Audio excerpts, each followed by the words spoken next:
کبھی عرش پر کبھی فرش پر، کبھی ان کے در کبھی در بدر، غم عاشقی تیرا شکریہ میں کہاں کہاں سے گزر گیا، کبھی راستوں میں تنہا کبھی ہوں ورود صحرا، میں جنوں کا ہم سفر ہوں میرا کوئی گھر نہیں ہے۔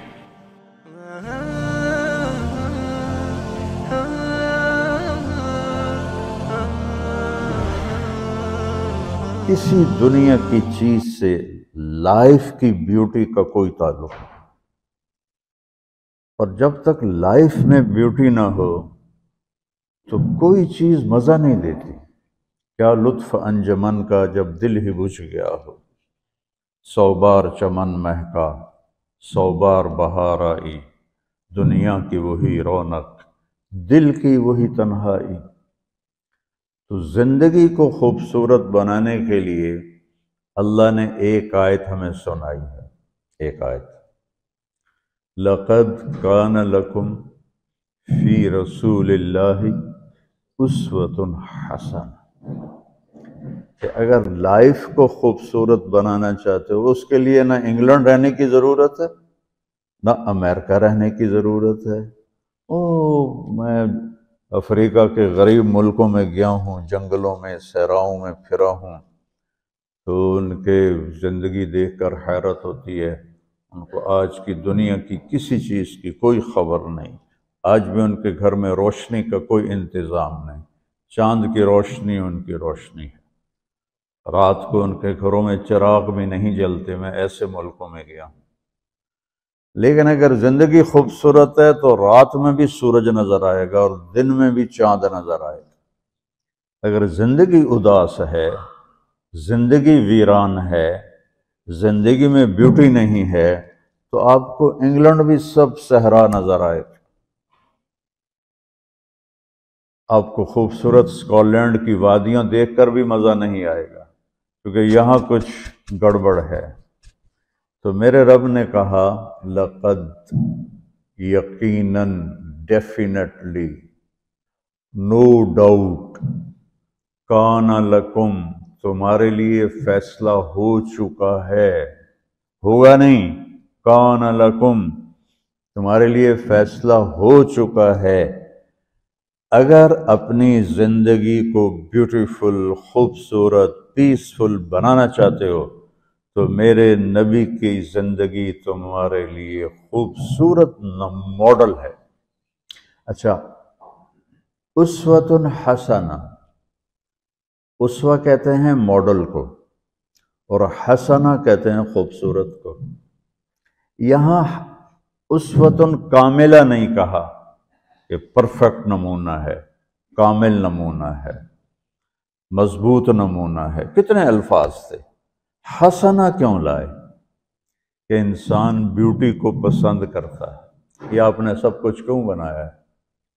سیدھی سادی بھی ٹھیک تھی، ٹھیک ہے، یہ کیوں بنایا؟ یہ ایسی خوبصورت گاڑیاں کیوں بن رہی ہیں؟ اتنے مہنگے جوتے۔ وہ ہم جب کالج پڑھتے تھے تو گئے این اسٹور پر، تو وہاں اس وقت یہ سچ بھی نہیں ہے۔ تو میرے اللہ کو پتہ ہے کہ میرے بندوں کو خوبصورتی پسند ہے۔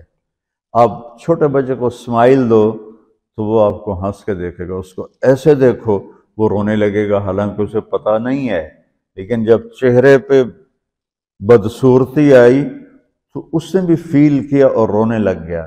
جب آپ نے اسمائل دی تو وہ آپ کو دیکھ کے ہنسنے لگا، اس کو کچھ پتہ نہیں ہے کیا ہو رہا ہے۔ اتنی چھوٹی عمر سے بچہ سے لے کر بڑا بیوٹی کانشیس ہوتا ہے اور خوبصورت چیز کے لیے دل کھنچتا ہے۔ آپ کو تو 14ویں کا چاند نظر نہیں آتا، تو ہمارے ہاں تو 14ویں کا چاند نکلا ہوتا ہے تو میں چارپائی ڈلوا کے اور گھنٹوں اس کو دیکھتا رہتا، مجھے اس کا مزہ آتا رہتا۔ تو اللہ تعالیٰ فرما رہا ہے اگر زندگی کو خوبصورت بنانا ہے تو صرف میرے نبی کی زندگی ہے، اسوہ، ماڈل۔ حسنہ کسے کہتے ہیں؟ حسنہ کا عام مطلب حسین، حسن، خوبصورتی ہے، لیکن حسنہ چہرے پر تل جو ہوتا ہے، جو چہرے کو خوبصورت بنا دیتا ہے۔ آپ نے دیکھا کبھی جن کے چہروں پہ کوئی ایک تل ہو تو وہ چہرہ بڑا بیوٹیفل نظر آتا ہے، پرکشش نظر آتا ہے. تو حسنہ چہرے کے اس ڈاٹ کو، کالے ڈاٹ کو کہتے ہیں جس سے چہرے کی بیوٹی بڑھ جاتی ہے. تو میرا اللہ کہہ رہا ہے اگر تم نے اپنے چہرے پہ تل سجانا ہے، ڈاٹ جس سے آپ حسین لگتے ہیں، تو میرے نبی کی زندگی اپنا لو. اس سے خوبصورت لائف آپ کو کہیں نہیں ملے گی. وہ خوبصورتی اگر مجھے مل گئی، آپ کو مل گئی، تو آپ کی دنیا بھی بن گئی، آخرت بھی بن گئی. پوری زندگی پر آنے کے لیے میں صرف 2 حدیثیں آپ کو سناتا ہوں. صرف 2 حدیثیں میں کر لوں، آپ کر لیں، آپ کی پوری لائف 180 پہ چلی جائے گی اور آپ کے اندر خوشیوں کی لہریں دوڑیں گی، مزہ لیں گے، بھوک میں بھی مزہ لیں گے. ہماری پاکستان کی سزوکی جس کا کوئی ٹائر بھی ٹھیک نہیں ہوتا، سٹیئرنگ بھی ٹھیک نہیں ہوتا، اس میں بھی بیٹھو گے تو مزہ لو. صرف 2 حدیثیں میں آپ کو سناتا ہوں. میرے نبی نے فرمایا معاذ الا انبئک بملاک ھذا کلہ. اب پہلی حدیث سنا رہا ہوں. معاذ تمہیں اپنے دین کی سمری بتاؤں؟ 30 پارے قرآن، 10 لاکھ حدیثیں، اور بتانے والا طارق جمیل نہیں، اللہ کا نبی ہے، کہ تمہیں سمرائز کر کے دوں اپنی شریعت. ان کا جی ما ہوا، وہ کیا ہے؟ تو آپ نے زبان باہر نکالی، یہ نشان بنایا کینچی کا اور یوں کیا، پھر کہا کف ھذا، اپنی زبان پہ قابو رکھنا سیکھ لو، اپنی زبان کو سنبھال لو. کینچی بنائی، کینچی کاٹ دو. اچھا، یہ جو ایکشن کر کے بتانا ہوتا ہے یہ چھوٹے بچے کے لیے ہوتا ہے. ہم چھوٹے بچے کو جب کوئی چیز سمجھاتے ہیں تو ایکشن کر کے سمجھاتے ہیں. یہ کون ہے؟ معاذ بن جبل. آپ نے فرمایا قیامت کے دن میری امت کے علماء کا جھنڈا معاذ ابن جبل کے ہاتھ میں ہوگا. یہ وہ شخص ہے، اور یہ وہ شخص ہے جو اللہ کے نبی کی زندگی میں فتویٰ دیتے تھے. صحابہ حضور کے ہوتے ہوئے ان سے فتویٰ لیتے تھے. یہ وہ شخص ہے. یہ وہ شخص ہے 1,24,000 صحابہ میں واحد آدمی ہے جس کو آپ نے کہا یا معاذ انی احبک، اے معاذ میں تم سے پیار کرتا ہوں. واحد آدمی، اکیلا. اور میں کوئی 7-8 سال پہلے اردن گیا تو میں اربدن کی قبر کی زیارت کے لیے گیا. میں جب انٹر ہوا اس وقت ان کو وفات پائے 1418 سال ہو چکے تھے. 1418 سال ہو چکے تھے. میں ان کے قبر پہ کھڑا ہوا، خوشبو ہی خوشبو تھی. قبر پہ کپڑے پڑے ہوئے تھے. میں سمجھا یہ چادروں سے خوشبو آ رہی. میں تو ایک آدمی اور وہاں کھڑا میری حیرت کو سمجھ گیا. کہا خوشبو سونگھ رہے ہو؟ میں نے کہا ہاں سونگھ رہا ہوں. مجھ سے کہنے لگا چادروں سے آ رہی ہے؟ میں نے کہا ہاں. کہا سونگو. تو میں نے چادروں کو سونگا، کسی ایک میں نہیں تھی. پھر اس صاحب نے مجھے بتایا کہ یہ اس قبر سے ہر وقت خوشبو آتی ہے. 1418 سال ہو گئے اور اس بندے کی قبر سے خوشبو آ رہی ہے. اس کو ایسے سمجھایا جیسے معصوم بچے کو. ایسا کیوں کیا؟ کہ یہ مشکل ترین کام ہے. آپ کے یہ موٹر ویز پر کتنے بڑے بڑے ٹرالے چل رہے ہوتے ہیں، ان کو بریک لگانا آسان ہے. کتنے بڑے بڑے کروز میں نے کئی دفعہ سفر کیے تو ان کو بریک لگانا آسان ہے، اور 380 کو بریک لگانا آسان ہے، اس کم وقت کو بریک لگانا بڑا مشکل. اللہ نے اس پر 32 تالے لگائے، 32 دانت کا، اس کے اندر رکھ، اس کو اندر، اوپر مین گیٹ لگایا، اسے بند کر کے رکھ، اور فرمایا من کان یؤمن باللہ والیوم الآخر فلیقل خیرا او لیسکت، جو آخرت پر اور اللہ پر ایمان رکھتا ہے وہ اچھی بات کرے، اور اگر زبان پہ کوئی غلط آنے لگے تو خاموش ہو جائے۔ غیبت، بیک بائٹنگ، ٹونٹنگ، طنز، الزام، گالیاں، ہمارے ہاں تو گالیاں بھی بڑی سپر کلاس گالیاں ہوتی، تو اس سے اللہ اکبر کا کی مطلب ہے؟ ہمارے ہاں تو گالیاں بھی ایسی نکالتے ہیں کہ شیطان بھی کانپ اٹھتا ہے، تو اس کو روک لو۔ یہ ایک حدیث آپ کے لیے پورے، اور آپ نے کیا کہا؟ یہ میرا پورا دین کی خلاصہ ہے، سمری ہے پورے دین کی، زبان کی حفاظت۔ آپ نے ابو ذر سے کہا ابو ذر تمہیں 2 باتیں بتاتا ہوں، قیامت کے دن پوری قیامت کے انسان ایسا عمل ان کے پاس نہیں ہوگا جو میں تمہیں 2 باتیں بتانے لگا ہوں، اور ان کا اتنا بڑا وزن ہے کہ کسی بڑے سے بڑی نیکی کا وزن بھی اس کے برابر نہیں ہوگا۔ تو ابو ذر نے پوچھا جی کیا ہے؟ فرمایا ایک اچھے اخلاق اور ایک زبان کی حفاظت۔ ابو ذر مہینہ مہینہ کسی سے بات نہیں کرتے تھے، پورا مہینہ گزر جاتا تھا کسی سے بات نہیں کرتے تھے کہ زبان سے کوئی غلط بول نہ نکلے۔ یہاں گھروں میں لڑائیاں کیوں ہیں؟ زبان کا بول ہے۔ یہاں بچوں کی طلاقیں کیوں ہو رہی ہیں؟ زبان کا غلط بول ہے۔ ماں باپ کیوں ہرٹ ہو رہے ہیں؟ اولاد کی بدتمیزی اور زبان کا بول ہے۔ زبان کا بول سینہ کاٹ کے رکھ دیتا ہے۔ ہمارے پاکستان میں نا بسوں کے پیچھے عجیب عجیب جملے لکھے ہوتے ہیں۔ تو چکور ایک پرندہ ہے، میں نے زامبیا میں دیکھا، جنگل میں مجھے انہوں نے دکھایا، بڑی خوبصورت چال چلتا ہے ایسے بڑا مست ہو کے۔ تو جب کوئی نئی بس ہوتی ہے تو اس کے پیچھے لکھا ہوتا ہے ویکھ ٹور چکوری دی، تو چکوری کی چال دیکھو، بس کو چکوری بنا دیا اور چکوری جا رہی۔ جب پرانی ہوتی ہے تو لکھا ہوتا ہے ہارن دے کر پاس کرے، جب تھوڑی اور پرانی ہوتی ہے تو لکھا ہوتا ہے یا پاس کر یا برداشت کر، اور جب وہ اور پرانی ہوتی ہے تو اس کے پیچھے ایک ملنگ بنا ہوتا ہے، لکھا ہوتا ہے نا چھیڑ ملنگان۔ یہ تو فضولیات ہیں، اب میں اصل بتاتا ہوں۔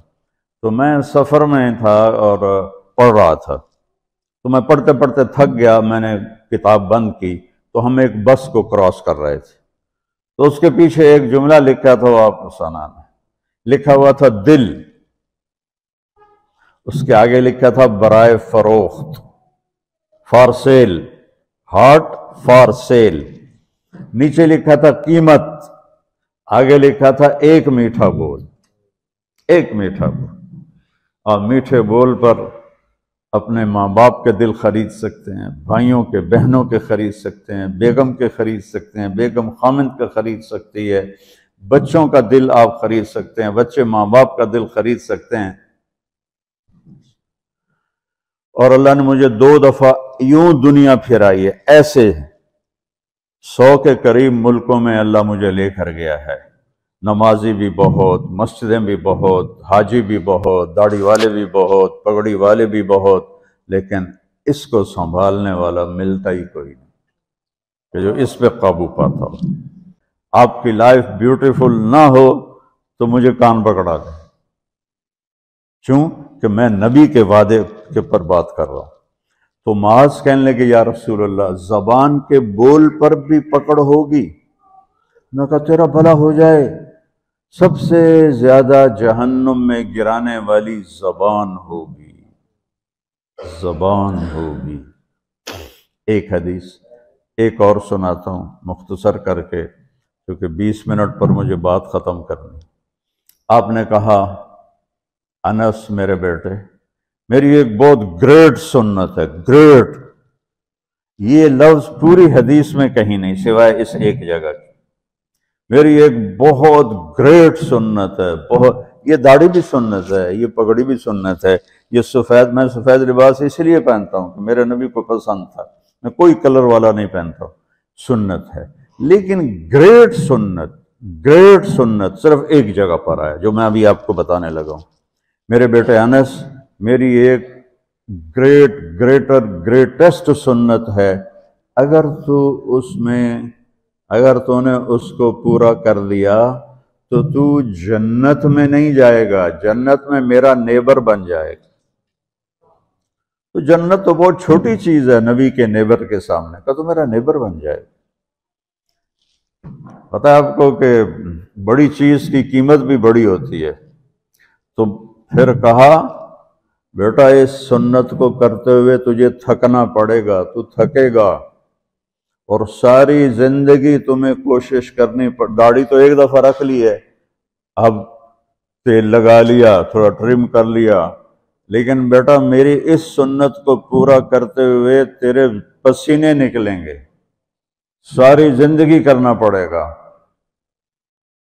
یا بنی ان استطعت او قال ان قدرت ان تصبح وتمسی ولیس فی قلبک غش لأحد فافعل، ثم قال یا بنی وذلک من سنتی ومن احب سنتی فقد احبنی ومن احبنی کان معی فی الجنہ۔ میرے بیٹے زور لگے گا، صبح شام تھکو گے، کیا کرنا ہے یا رسول اللہ؟ کہ اس دل میں سب کی نفرت نکال دو۔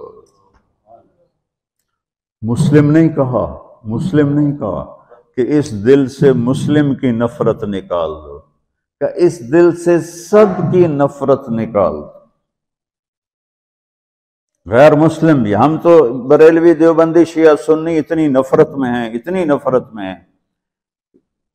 کہ جیسے سارے جہنمی اور صرف ہم جنتی ہیں۔ اللہ سے معاملہ ہے، اور اللہ کریم ہے، مہربان ہے، پتہ نہیں کس بات پہ معاف کر دے، پتہ نہیں کس بات پہ بخشش ہو جائے۔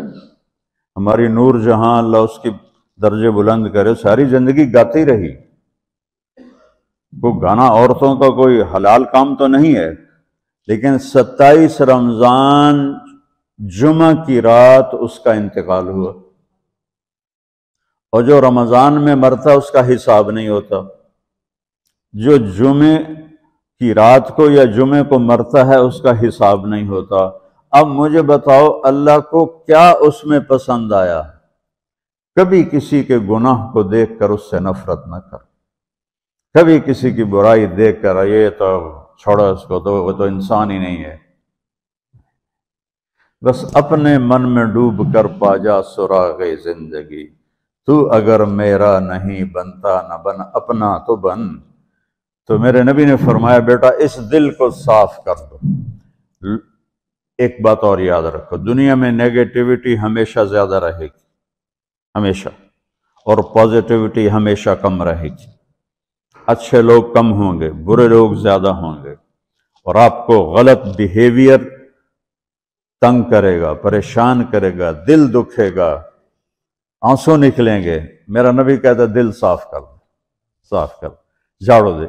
تصبح و تمسی میں ہے، جیسے ہم روزانہ گھر کی ہماری عورتیں صفائی کرتے ہیں، یہاں تو آپ خود بھی برتن صاف کرتے ہو، تو عورتیں بھی کرتے ہیں، آپ بھی کرتے ہو، جھاڑو بھی دیتے ہو، سارے کام کرتے ہو۔ یہ کدھر ہے وہ آصف، اس نے مجھے میں بیک میں بٹھایا، نئی خریدی تھی انہوں نے، تو کہنے لگا مولانا یہ پتہ نہیں 3 لاکھ پاؤنڈ کی ہے کہ 1.5 لاکھ کے 2 لاکھ، لاکھوں میں ہی تھا۔ میں نے کہا اس میں پیٹرول کون ڈالتا ہے؟ کہ وہ تو ہم خود ڈالتے ہیں۔ اور ڈرائیو کون کرتا ہے؟ کہ ہم خود کرتے ہیں۔ میں نے کہا پھر ہماری سزوکی اچھی ہے، ہم نے 3 ڈرائیور رکھے ہوئے ہیں، پیٹرول گیس پمپ والے ڈالتے ہیں، ہم آرام سے پیسے دیتے ہیں، نہ ہمیں میٹ دھونے پڑتے ہیں، نہ گاڑیاں دھونی پڑتی ہیں، ہمارے ڈرائیور ہماری گاڑیاں دھوتے ہیں، چاہے ہماری سزوکی ہے وہ تیری میں بیگ سے زیادہ اچھی ہے۔ تو زندگی کو اگر خوبصورت بنانا ہے تو صبح شام اپنے دل کو سب سے صاف کرو، کسی سے نفرت نہ ہو۔ شیعہ سنی میں کتنی نفرت پائی جا رہی ہے، دیوبندی بریلوی میں کتنی نفرت پائی جا رہی، یہ شیطان نے پیدا کی۔ ہم رحم والے بنے، الرحمن الرحیم میرے اللہ کی صفت ہے۔ تو میرے عزیزو، یہ دو باتیں میں قابو کر لوں، آپ قابو کر لیں، ایک اس کی حفاظت، ایک اس کو دھو کے رکھنا ہے۔ کسی کے بارے میں دل آئے گا، بہت آئیں گے، اس نے یہ کیا، اس نے یہ کیا، اس نے یہ کیا، دھو دو، صاف کرو۔ اللہ کہتا میرے اوپر ڈال دے، پھر دیکھ میں تجھے کیا دیتا، تجھے وہ دوں گا نہ کسی آنکھ نے دیکھا، نہ کان نے سنا، نہ کسی کے دل پر اس کا خیال گزرا۔ تو میرے عزیزو، میرے بھائیو، آپ یہاں اچھی زندگی کے لیے آئے ہیں۔ میں نے آپ کو اچھی زندگی کے گر کی دو باتیں بتا دیں، اس کو لے کر جہاں مرضی رہو، آپ کی لائف بیوٹیفل ہوگی۔ چیزیں اچھی ہونے سے لائف اچھی نہیں ہوتی۔ میرے رب کی قسم، میرے نبی کی غلامی سے زندگی خوبصورت ہوتی ہے، جنت کا مزہ آئے گا۔ ایسا نہیں کہ ان پر کوئی تکلیف نہیں آئے گی، آئے گی، لیکن وہ اللہ کا شکر ادا کریں، صبر کریں۔ تو آپ آپس میں محبت سے رہیں، یہاں ایک خوبصورت معاشرہ قائم کریں، غیر مسلموں سے بھی آپ احترام کریں، ہمدردی ہو اور ان کو عزت دیں، وہ آپ کے بہت قریب آ جائیں گے۔ تو میرے نبی یہودی کا جنازہ جا رہا تھا، یہودی، میرے نبی کھڑے ہو گئے، یہودی کا جنازہ، کھڑے ہو گئے۔ صحابہ کہنے لگے یا رسول اللہ یہودی ہے، کب پتا ہے یہودی ہے، انسان تو ہے، میرے ہاتھوں سے بچ گیا، کلمہ نہ پڑھ سکا، مجھے اس کا دکھ اور درد اور افسوس ہے۔ تو ہم ان کی احترام کریں۔ ایک کافر آیا، آپ کا مہمان بنا، اور رات کو آپ کے دیا ہوا جو بیڈ تھا چارپائی، اس پہ وہ پوٹی کر کے چلا گیا، آپ کو خراب کرنے کے بھاگ گیا۔ جب وہ تلوار اپنی بھول گیا، جب آپ صبح تشریف لائے تو سارے اس کے بیڈ پر پوٹی تھی، پاخانہ تھا، تو آپ نے اسے اٹھایا اور پانی لوٹے میں لے کر اسے دھونا شروع کیا۔ صحابہ نے کہا یا رسول اللہ ہم کرتے ہیں، کہا نہیں میرا مہمان تھا، میں کروں گا۔ اس کو اپنی تلوار یاد آئی، وہ بھاگا ہوا واپس آیا۔ جب وہ واپس آیا تو آپ اس کا پاخانہ صاف کر رہے تھے، تو اتنا ہی دیکھ کر اس نے کلمہ پڑھ لیا۔ یہ دو چھوٹی سی باتیں ہیں، اس کو میں اور آپ عمل میں لے آئیں، اللہ ہمیں عمل کی توفیق دے۔ تبلیغ میں ایک ویکنڈ لگا دیا کریں، آپ کو بہت فائدہ ہوگا۔ میں 82 میں سب سے پہلے آیا تھا، شاید آپ میں سے بہت سے لوگ 82 میں یہاں ہوں گے بھی نہیں۔ تو یہاں نہ کوئی مسجد تھی اور نہ کوئی مسلمان نظر آتا تھا، اور نہ ایسی مسجدیں بھری ہوئی ہوتی تھیں، چند لوگ ہوتے تھے، 20-25 لوگ اب بیان میں آ جاتے تو ہم سمجھتے بڑا مجمع آ گیا ہے، اور میں ان میں آگے کے وقت کو دیکھ کر 3-3 گھنٹے میں ان میں بیان کرتا تھا۔ اس وقت جوانی تھی۔ میں آج دیکھ رہا ہوں کہ کیا میرے رب نے نقشے بنا دیے ہیں۔ آپ کو بہت مبارک ہو، اللہ آپ کو، آپ کے بچوں کو سلامت رکھے، دین پر، اسلام پر، آپ کی دنیا بھی اچھی ہو، آخرت بھی اچھی ہو۔ السلام علیکم۔